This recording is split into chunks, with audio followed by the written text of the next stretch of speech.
солай неге қыз. Бәрі ойдағыдай сәтті өтті деп ойлаймын. Ауылдың тұрмыс тіршілігі алыс емес маған, сондықтан да қатты қиындық тудырып жатқан жоқ.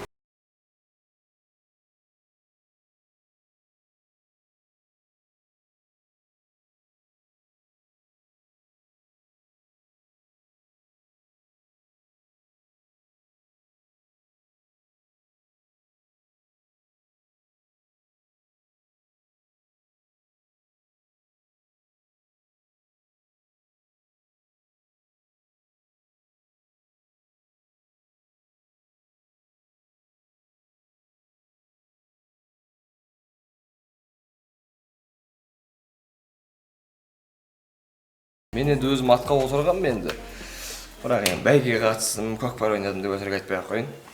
Бірақ атқа мініп, ер жігіт болғасын әрине бәрі мініп.